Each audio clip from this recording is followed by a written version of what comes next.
ხშირად ვამბობ, რომ ლაშა სპორტის ერთ-ერთი სამაგალითო პერსონაა, პიროვნება, საკმაოდ შვიდი, გაწონასწორებული, საკმაოდ მორწმუნე და რა თქმა უნდა, სპორტის ძალა იმაშიც გომარებს, რომ ის ქმნის კარგ მაგალითებს, ის საზოგადოებას მოუწოდებს მშვიდობისკენ, მოუწოდებს ტოლერანტობისკენ, პატივისცემისკენ და განსაკუთრებით ეს კრივში იგრძნობა და ძალისმიერ სპორტში. მადლობა ლაშა ტალახაძეს ჩვენი ქვეყნის ასეთ საერთაშორისო ასპარეზზე გაყვანისთვის.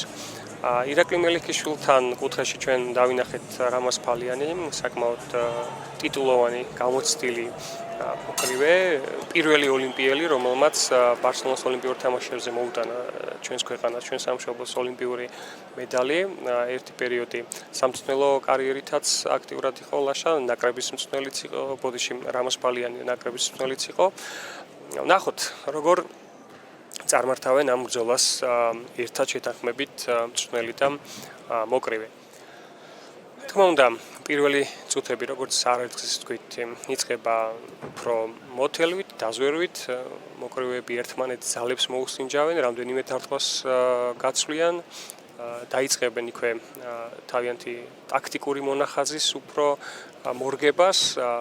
აი უყურეთ, როგორ დიდი სიფრთხილით, საკმაოდ ისე შვიდად, ცივი გონებით ირაკლი ცდილობს დისტანცია შეიგრძნოს, წინა ხელით აქტიურად მუშაობს, მოუსინჯოს მეტოქეს რამდენად არის ის მზად, აუდიტორის აპლოდისმენტებიც მოყვა მის წინა ხელით განხორციელებულ დარტყმას.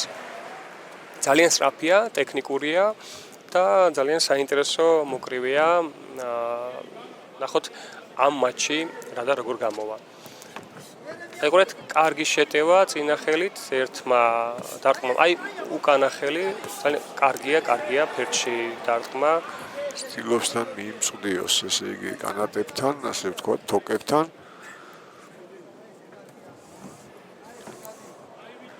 მოძრაობს კარგად.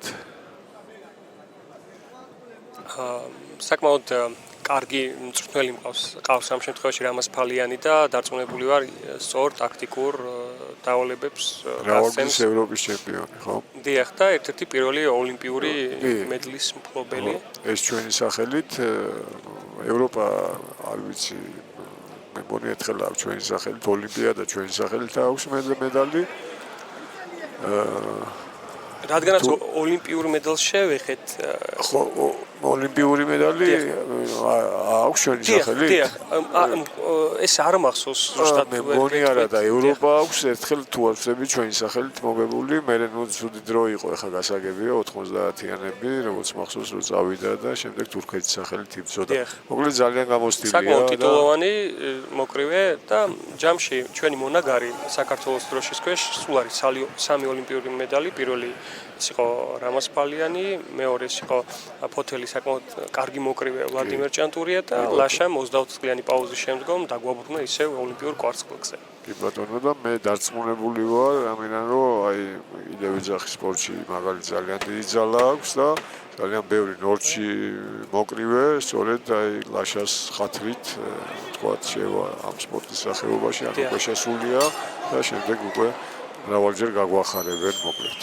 პირველი რაუნდი დასრულდა, საკმაოდ ისეთი შვიდი, თანაბარი ბრძოლა, რა თქმა უნდა, თქვენ წეგან შენიშნეთ, რომ კარგად არის მენეჯმენტის თვალსაზრისით დალაგებული ბრძოლები, ყოველი შემდგომი ბრძოლა ხარისხობრივად, კრივის სანახაობრივი ელემენტებით მატულობს და ირაკლი საკმაოდ გამოცდილი მოკრივეა და რა თქმა უნდა, ის თავიდანვე ცდილობს ენერგიების დაზოგვას, მოთელვას, მოსინჯვას და უკვე რაუნდების მატებასთან ერთად შეტევების კომბინაციურ გაგრძელებას. სიმართლე გითხრა, მაგრამ მე არ ვიცოდი, რომ რამაზ ფალიანი ესე აქტიურად იყო, თქვათ, სამწვრთნელო საქმიანობაში ჩაბმული და მისასალმებელია, რა თქმა უნდა, ესეთი გამოცდილი ტიტულოვანი მწვრთნელი უკეთეს მოლტაობას გაზრდის. ერთი პერიოდი ეროვნული ნაკრების მწვრთნელის პოსტზეც მუშაობდა. ფედერაციის პრეზიდენტიც იყო რაღაც პერიოდი. ეს კი ვიცოდი, მაგრამ აი ესე აქტიურად რო იყო და თავის მოსწავლეები რო აი ესე დონეზე ჩხუბობდნენ, ეს ნამდვილად არ ვიცოდი. ნახოთ, როგორი იქნება მეორე რაუნდი. აი ირაკლი ძალიან კარგი დაცვას კარგი ქონდა. ძალიან ათლეტური აღნაგობა აქვს აფრიკელ მოკრივეს, საკმაოდ ისეთი სუსტი, მაღალი, გრძელი ხელებით, რაც კრივში უკვე დიდი უპირატესობაა. რა თქმა უნდა, მე ფერადკანიანების ის პლუსია კიდე ელასტიურები არიან ძალიან და გამძლეობის თვალსაზრისით ძალიან ისეთი ამტანიანობა აქვს და ხასიათობრივი ნაწილიც. აი, გიორგი ირაკლის შეტევები მეცაც ვიტყვი ამირან, აი თითქმის წარმოუდგენელია კრივი ფერადკანიანების გარეშე. ჩემთვის მაგალითად ნამდვილად აი ისევე როგორც თქვა ჯაზი რომ მარტო თეთრების იყოს, ну რაღაც წარმოუდგენელია, გლება ძლევოსნობა რო იყოს სპორტზე ვისაუბროთ. აი ძლევოსნობა მათ გარეშე ის ელფერი ნამდვილად არ ექნებოდა, ხო? თქვა და ასევეა კრივში. სხვათა შორის მათი სახასიათო ამბავი არის ის, რომ ძალიან სანახაობრივ, ანუ რასაც ქვია, აი ბრძოლას გვთავაზობენ. რაც ხასიათში აქვს. ხასიათში და პლუს იმაში გენეტიკაში, აი ეს ელასტიურობა, ყველა ვახსენეთ, ეს ელასტიურობა უკვე ტექნიკასთან ასოცირდება, ასე ვთქვათ და ეს უკვე სანახაობას ქმნის თლიანობაში. ამასობაში ირაკლიმ 1-2 ეფექტიანი კომბინაცია განახორციელა, რასაც მოყვაკეთეთ აუდიტორიის შექება, აპლოდისმენტები, აი წელში მუცელშიც კარგი დარტყმა იყო უკანასკნელით. მომწონს რა იცი ამირან, რომ აი კომბინაცია შეტევის მერე კარგად გადის მერე უკვე დისტანციაზე, საიდანაც მიუძღვნელია. დიახ, ეს აუცილებელი ნაწილია ყოველი დარტყმის შემდგომ რეკომენდებულია, რომ ან გვერდით ნაბიჯი, ან უკან ნაბიჯი, იმიტომ რომ ლოგიკური მოლოდინია რომ მეტოქეთს განახორციელებს კონტრშეტევას. რა თქმა უნდა. ინსტინქტის დონეზეა თითქოს რომ აი ვიცში კარგი დარტყმა გააკეთა ახლა იკლენ. ისევ გააკეთა. ძალიან მტკივნეულია, აი მეტი რო არ შეიძლება წარმოუდგენლად მტკივნეულია და ხშირად გვინახავს ნოკაუტი ღვიძლიდან. თითქმის შეუძლებელია ღვიძლის გავარჯიშება ამტანიანობის თვალსაზრისით გულისხმობ და ხო იმ ტკივილის მართვა რაც ფიზიკურად შეუძლებელია. ფაქტობრივად ინსტინქტურ დონეზე ხდება. აი შეიძლება ყმა კონდეს, ანუ ისეთი ძვალი ძლიერი რომ იტანდეს სახეში დარტყმებს, მაგრამ ღვიძლს ეს არა აქვს ეს მომენტი.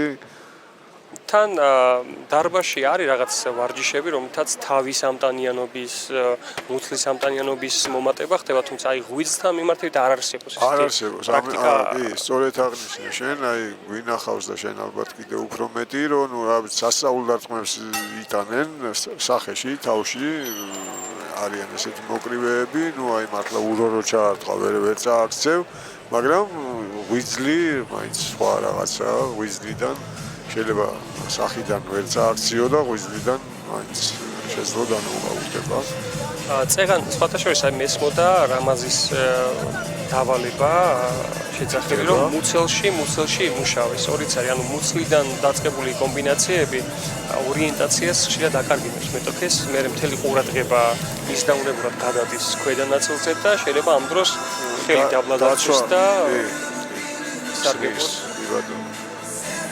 მეორე რაუნდზე შეგვიძლია ვთქვათ, რომ ჩემი სუბიექტური აზრია ეს რაუნდიც ირაკლის უპირატესობით წარიმართა და ფაქტობრივად ორივე რაუნდი მის აქტივშია.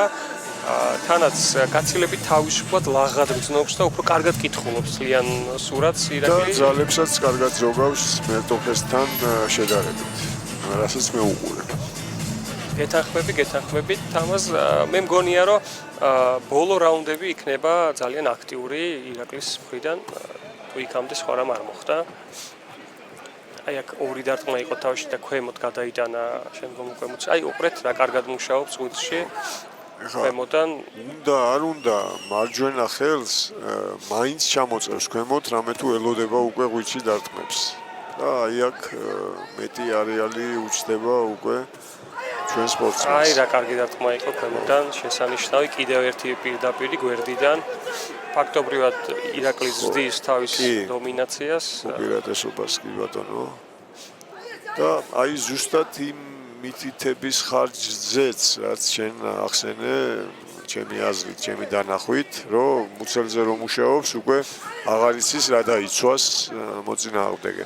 აი დასაწყისშივე რაუნდში რამდენიმე დარტყმა ზედიზედ მუცელში გაუკეთა და უკვე გადაიტანა ყურადღება დაბლა და ეხლა ადის უკვე კარგად ზედასარტყელში, თავში. აბერკოტებიც კარგად გამოსდის. ეგ უკვე კარგი კომბინაციური შეტევა. ახლა მარტო ღვიჩი კი არა, უკვე აქეთ ესე იგი თირკმელებსაც ერჩის. აი კარგად უტევს. ისევ. შესანიშნავად იჯება. აი კარგია, დაწვის აუცილებლად. ბრავო. ემზადებოდა ზუსტად იმ მომენტისთვის, სადაც ჩვენ საუბრობთ, რომ ყურადღება გადაატანინა მუცელზე. მარჯვენა მხელი დარჩა დაბლა და დარტყმაც მოსუსტდა, ესე იგი სახის დაცვა და ახლა გავიდა დარტყმა. ეცდება ირაკლი, რომ მაქსიმალურად წნეხი გაზარდოს, არ გამოიყვანოს, კი ბატონო. ამ დარტყმის შემდგომ არ გააციოს ეს მუხტი, განაგრძოს აქტიური ზეწოლა, იქნებ მეორე დარტყმაც და მეთოდურად მიდის კიდევაც ამისკენ, ესე იგი ფაქტობრივად ყრუდაცვაზე გადადის აფრიკელი ვერ ახერხებს რაიმე ისეთ შესანიშნავ სახელმდახელო რაიმე ისეთ კომბინაციის მომზადებას, რაც ირაკლის შეაწუხებდა. აი კარგად უტევს, აი ყოველი კომბინაციის შემდგომ ასრულებს დაბლა ღვიძლის მიმართულებით. არ ასვენებს მოკლედ არც ერთი მიმართულებით. ნაბიჯ მიყვება, დისტანციას სწორად აკეთებს, რომ ამცირებს, იმიტომ რომ რა თქმა უნდა აფრიკელი გრძელი ხელებითა, მაღალია და წესით ის არ უნდა აძლევდეს ირაკლის ახლოს შესვლის საშუალებას, თუმცა როგორც ხედავთ, სხვა სურათია აბსოლუტურად საწინააღმდეგო. აი წელსაც ძალიან კარგად ამუშავებს, ძალიან კარგი წელი აქვს ირაკლის, დარტყმებს აქტიურად იცდენს. ძლიერი აქცენტირებული დარტყმებიც აქვს. ასე თუ გაგრძელდა, ალბათ მომდენო რაუნდებში ესეც ცალსახად წამოვიდეთ ეს რაუნდი. აშკარად უყურეთ, როგორ მძიმე ნაბიჯებით მივიდა კუთხისკენ აფრიკელი მოკრივე. ნოგაუნიც ვნახეთ, ხო, ამ რაუნდში. ასე რომ არ არის გამორიცხული ნაადრევად რომ მორჩეს სცენარი ისეთია ყოველ შემთხვევაში. საინტერესო მეოთხე რაუნდი გველის ირაკლი გრძნობს უკვე თავის უპირატესობას და ის ბოლომდე ეცდება თავისი ტექნიკური არსენალის რესურსის გამოტანას მეოთხე რაუნდში. ნახოთ რა შეთავაზებს საწინააღმდეგოდ აფრიკელი მეტოქე, თუმცა სიმართლე გითხრათ, მე ცოტა უფრო მეტი მოლოდინი მქონდა მასთან მიმართებით, ვიფიქრე რომ პირველ რაუნდებში მაინც ეცდებოდა აქტიურ წინააღმდეგობას, მაგრამ ფაქტია რომ ვერ უძლებს ირაკლის აი ამ ტექნიკურ რესურსს და ჩანაფიქრს. და ძალიან თანმიმდევრულია თან ირაკლი, აი ეს შეიძლება უმატა და უკვე სრული დომინაცია იყო ბოლო რაუნდი.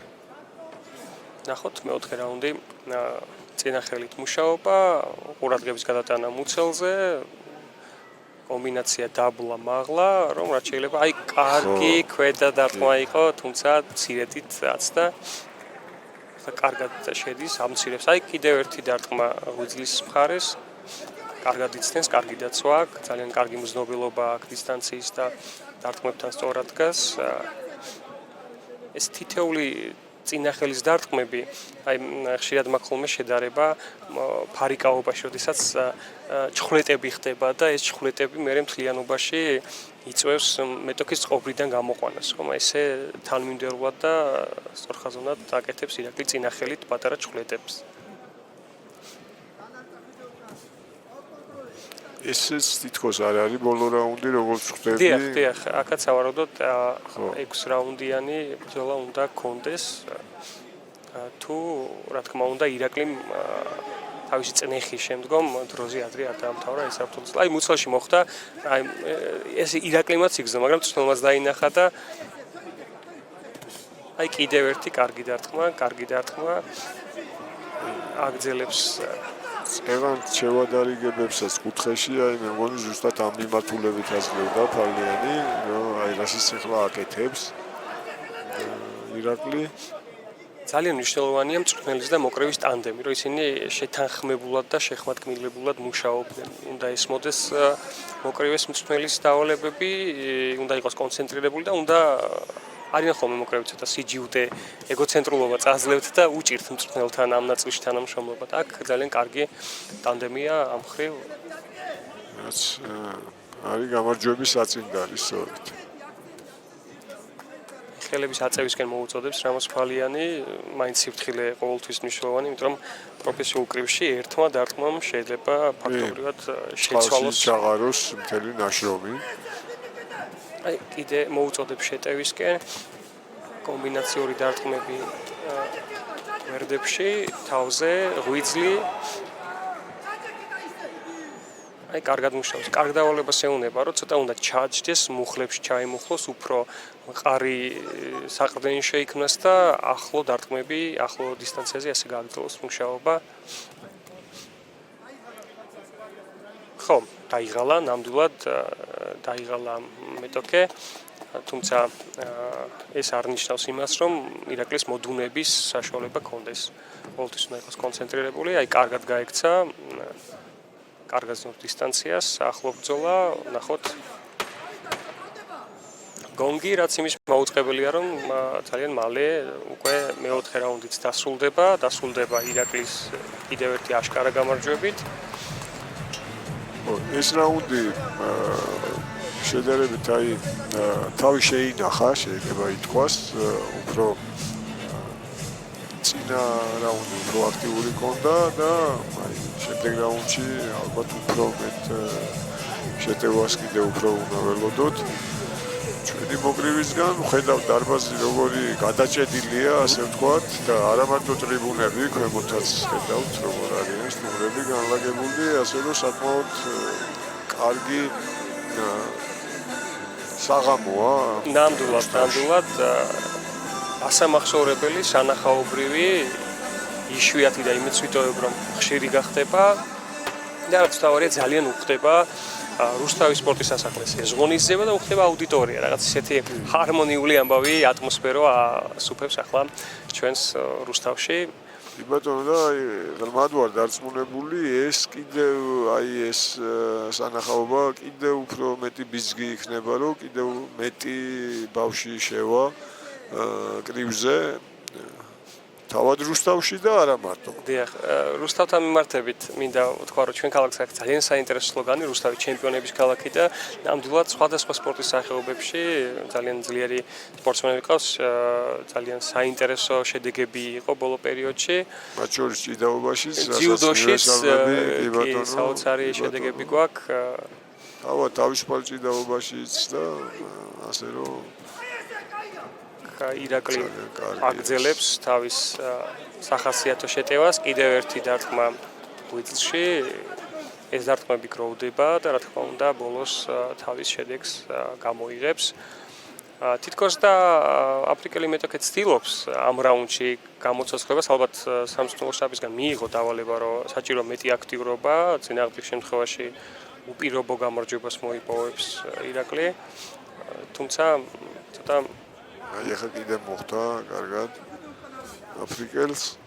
აი ირაკლი იქცევა ზუსტად ისე როგორც ნამდვილი პროფესიონალი მოკრივე. ძალის ენერგიის დაბალანსების ნაწილში არ ხარჯავს დიდ ენერგიას, ემზადება კონკრეტული შეტევისთვის, რომ ჩანაფიქრი რეალიზაციაში მოიყვანოს და თითო-თითო დარტყმებით გამოყავს მოკრივე წყობიდან.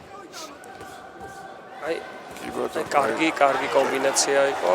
აკონტროლებს თლიანად შეხვედრას, აი თავისი საკრივო ინტელექტი შეიძლება ესე ვთქვათ. ნამდვილად ერთ-ერთი მთავარი ფაქტორია ეს. მართლაც რომ აი მაღალი IQ იძახიან, რო იტყვიან. აი თუ დაკვირდებით, ფსიქოლოგიურადაც ცდილობს რომ გატეხოს მეტოქე ისე თვალში ისე უყურებს ძალიან თამამად ჩამოშვებული ხელებით.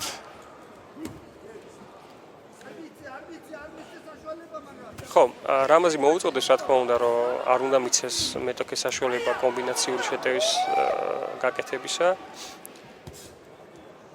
აი, სწორად, აი რა კარგი რეაქცია იყო, წინახელი ძალიან კარგად აირიდა, ამას დიდი დრო ჭირდება, შეიძლება ტელეეკრანებიდან ეს ძალიან მარტივი ჩანდეს, მაგრამ პროფესიონალიზმის ხიბლიც ეს არის. ყველაფერს აკეთებს ისე, თითქოს ადვილი, აი მე მაგალითად ფეხბურთთან მიმართებით მაქვს ხოლმე ზოგჯერ განცდა, რომ ხვიჩა ისე საინტერესოდ მოძრაობს, მიჩნდება განცდა, რომ ამას მეც ხო გავაკეთებ ამ დროს. აი მაიგით რო ითქმის მესიზე, მაგალითად ხვიჩა ძალიან მიყვარს, რა ვიცი, აი ძალიან, მაგრამ აი მესი ნუ ახლა მახელა ოსტატი დღეს ისა და აი ისე მარტივად აკეთებს, თითქოს რომ ეს ნუ რა არის რა, არაფერი არა და მარტო ის აკეთებს ესეთ რაღაცებს. ჩემთვის ანუ პროფესიონალიზმის საზომი ერთეული ინდიკატორი ზუსტად ეს არის, რამდენად შეუძლია გაამარტივოს და გაუბრალოს სპორტსმენმა ის ამბავი, ანუ კი ბატონო.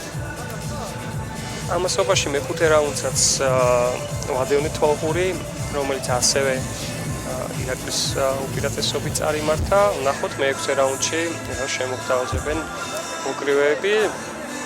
და რა თქმა უნდა მატულობს ემოციური მოლოდინი იმ ძირითად მატჩზე, რასაც ფრიანდეს შეჯიბრიეცმება, ეს ღონისძიება ლაშა გურულის პროფესიული დებიუტი საკუთარ მშობლიურ რუსთავში. ძალიან სიამოვნებს, ამიტომ რომ აი შეიძლება უნდა თქვა უკვე ნაადრევი ნამდვილად არ არის, რომ შედგა ეს სპექტაკლი თუ რა დავარქვა. დიახ, სპექტაკლი შესაბამისი, აი რა კარგი დარტყმა. აი აქ ისეთი დარტყმები კი ბატონო. რაუნდია და უკვე აი სწორედ ეს ძალების შემონახვა ამისკენ იყო მიმართული. აი კარგი დარტყმა მუცელში თავში. დაკლა დაჭირდება. მოგვიწევს, იმიტომ რომ სხვაგვარად ირაკლი არაპირებს. დიახ, არაპირებს გაჩერებას. ეთყობა რომ აი ამ განწყობით არის გამოსული. უყურეთ სისრაფეშიც, დარტყმის სიმწვავეშიც, აქცენტირებაში, ყველაფერში გაცილებით კარგად გამოიყურება. აი განელი ცდილობს აფრიკელი ცდილობს დაიჭიროს და არ მიცეს საშუალება ირაკლის ახლო ბრძოლაში. სხვა გზა არა აქვს მოკლედ. ისევ ტანში მარჯვნიდან ახლა სამი დარტყმაო რამაზი, ასე ვთქვათ, დავალებას აძლევს, რომ კომბინაციური იყოს. ქვემოდან კარგი დარტყმა იყო.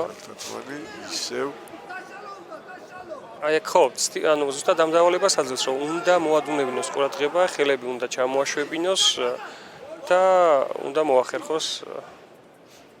ხო, აფრიკელი აშკარად დაიღალა, უკვე ალბათ მოხდა რამოდენიმე ისეთი, რომ უკვე გარდა იმისა, რომ სუნთქვა რაუნდებთან ერთად კლებულობს და იღლები, დარტყმების გავლენაც ძალიან დიდ ფაქტორს თამაშობს და ვისთავად. სერიოზულად დარტყმებს გაუძლო სხვათა შორის. რაც აღვნიშნეთ საწყისშივე, რომ მათ აქვთ გენეტიკაში ეს ბრძოლის უნარიანობა, ამტანიანობა. არიან ნამდვილად. აი, საოცარი. ეს იყო დიდი ალბათობით ადგომით ადგება, მაგრამ ვერ გააგრძელოს ამის თქმა უნდა და ისეთ დაეცა. მე ვფიქრობ იქნები სუბიექტური და მის სეგუნდატის ადგილას მე ბრძოლის დიახ შეჩერებას მოვითხოვდი, იმიტომ რომ ეს ძალიან შეიძლება აი ორჩა აქ დამთავრდა ის რისთვისაც ემზადებოდა აუდიტორია, ის რასაც ემსახურებოდა ეს თქვენ წერან სწორად შენიშნეთ სპექტაკლი თავისი ბოლო აკორდით ირაკლიმ საფინალო ასე ვთქვათ სასვენი დასვა. ეს არის აი ძალების განაწილება, ასწორედ გადაანაწილა, ხა სამწუხაროდ რთულ მდგომარეობაშია მისი მეტოქე. მოვა. არც ვთქვათ ისეთი ღრმა ნოკაუტშიც არ არის, რომ დიახ.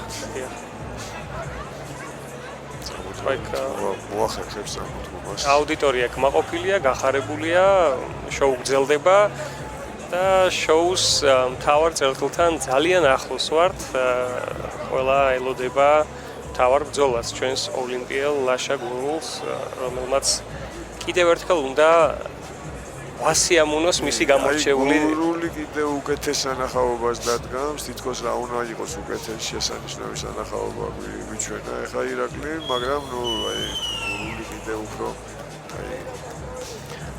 არ მინდა სუბიექტური ვიყო ძალიან, ან გადაჭარბები თქვა, მაგრამ ლაშა გურული, მისი თითეული მიხრა მოხრა, მისი სხეულის ენა, მისი ტექნიკური რესურსი და საშემსრულებლო სტატობა არის ბევრჯერ ვთქვი, მაგრამ კიდევ ერთხელ უნდა თქვა ხელოვნება, რომელიც სხვა განზომილებაში გადადის, ვიდრე ჩვეულებრივი ძალისმიერი დაპირისპირება. აბსოლუტურად გეთანხმები. მართლაც არის შესანიშნავი სპორტსმენია. აი, ზეღან ახსენე, კვარაცხელია, რატომ მოგწონს კვარაცხელია და მე პირადად იმათ რიცხვს ვეკუთვნი, ვინც იყო აი ფეხბურთზე თავგადაკლული ბავშვობაში, მაგრამ მე რატომღაც მინელდა ჩემში ეს და აი გააღვიძა ეს. იმიტომ რომ აი სწორედ კვარაცხელი არის აი ხელოვანია ფეხბურთის და არა მარტო ჩვენ ქართველებს სპეციალისტი არ გარჩეილა სოფლიოში ვინც კვარათი არ აღფრთოვანებულა და არ დაუწერია და არ უთქვია ეს. თან ისეთ სახელებია რომ ყველა რო ვთქვათ რა ვიცი არ დარჩა კაცი მოკლედ. აქ პატარა პარალელი მინდა გავალო, წეგან სწორად შენიშნეთ რომ კვარაცხელიამ დაგვაბრუნა ფეხბურთთან და ამ ტელეკანებთან და იგივე მოახერხა ლაშამ 24-წლიანი პაუზის შემდგომ დაგვაბრუნა კრივთან, იმიტომ რომ აქამდე ცოტა უიმედოდ ვიყავით ხოლმე ოლიმპიურ მედლის ნაწილში. მანამდე იყო თქვათ აი იგივე თავადაც რო გახდა ევროპის ჩემპიონი, რამოდენიმე ოქროა ვიღეთ. თუმცა ისე არ ჟღერს, მაინც როგორც ოლიმპიური იქნებაოდ ბრინჯაო, ვიდრე ის სამი ოქრო, ხო, რომელიც ევროპაზე ავიღეთ და დარწმუნებული ვარ რომ კიდევ და კიდევ იქნება ჩვენი წარმატებები და კიდე იმაშიც ვარ დარწმუნებული რომ უკვე ალბათ გაორმაგდა იმ მოზარდების რიცხვი რომლებიც კრივზე შევიდნენ და კიდევ უფრო მოიმატებს და ამის ტრადიციაც გვაქვს ქართველები ნიჭიერი ხალხი ვარ და წარმატებები მოვა და მოვა გველოდება წინ. სანამ დაჯილდოების ცერემონიალი იქნება და ოფიციალურად გამოცხადდება შედეგები, ვისარგებლებ შემთხვევით დროით და ლაშაზე ბევრი თქვი და მე აუცილებლად უნდა აღვნიშნო მისი პირადი მცნელი ტარიელ ბულვაშვილი, საოცარი ადამიანი, რომელმაც არაერთი ევროპის და მსოფლიოს ფინალისტი გაუზარდა. ეს რუსთავის პიტია. დიახ და ყველაზე მთავარი რა იყო, ჩემი მცნელიც ტარიელია, ბატონი ტარიელი და ყველაზე მთავარი იყო ვარჯიში იწყებოდა ამ შეგონებით. ჩემთვის მთავარია იყო ადამიანები. მე არის უკვე სპორტი. ეგ არის თავი. თუ არ ვიცი მე რო ვიყო მცნელი, არ მინდა რაღაცა უწარმატებული სპორტსმენი თუ არ ვარგა ადამიანი. ნამდვილად უნდა ასწავლო ადამიანობა, კაცობა სპორტსმენს და მე არის დანარჩენი. იმიტომ რომ ეს ისეთი უცვლელი პროფესია ადამიანობა, რომ ვერაფერი ვერ ჩაანაცვლებს და ვერაფერი ვერ გადაწონის ვერანაირი წარმატება. ნამდვილად აბსოლუტურად სპორტში გნებავს ნებისმიერ სფეროში. ნამდვილად გეთანხმებით. პირველი ყველაფერზე მეტად ბევრი როლები გვაქვს, ბევრი სტატუსები გვაქვს, ბევრი ამბები გვაქვს, მაგრამ პირველი მაინც უპირატესი უნდა იყოს ადამიანი და ადამიანიდან მით უმეტეს კრივში ადამიანური ღირებულებები არის ერთ-ერთი მნიშვნელოვანი საბოლოო წარმატებისთვის. და ლაშას ეს ადამიანურ ღირებულებებში მინდა გამოვყო ძალიან უშუალოა, ძალიან უბრალოა და ზოგი ვერ გაუძლებდა ამ წნეხს, რაც ამ პოპულარობამ, წარმატებებმა მოუტანა. მაშინ აი თამამად შემიძლია თქვა, ლაშას ვიცნობ წლებია, ახლო მეგობრები ვართ, არანაირი ცვლილება არ მომხდარა. ძალიან კარგი, მე სხვა შორის მისი ინტერვიუ წავიკითხე და აი უფრო ამ კუთხით ჰქონდა აქცენტი და ისე მესიამოვნა ამიდან რომ აი რა გითხრა, რომ აი იქ ფულზეც იყო ლაპარაკი, ეხლა უხეშად რო ვთქვათ იმაზე, მაგრამ მთელი აქცენტი გააკეთა მოკლედ ადამიანურ პრინციპებზე და ეს პრინციპები კიდე ისე ჩამოაყალიბა, რომ აი მესიამოვნა. მით უმეტეს ეხლა მე ცოტა სხვა თაობის ადამიანი ვარ, სხვა რაღაც ფასეულობებზე აღზრდილი, მაინც სხვა ქვეყანა იყო ის, სადაც მე გავიზარდე და ბავშვობა გავატარე, ეს დახურული ქვეყანა იყო, ეს უფრო დამოუკიდებელი საქართველო უფრო თავისუფალია ამ კუთხით და მოკლედ ძალიან მესიამოვნა აი ლაშასგან ესეთი რაღაცების მოსმენა. წეგან შენ რომ მცნელი ახსენე, რო არ გეთქვა ხო, მე დავწმუნდი იმ ინტერვიუთ იმაში, რომ ეს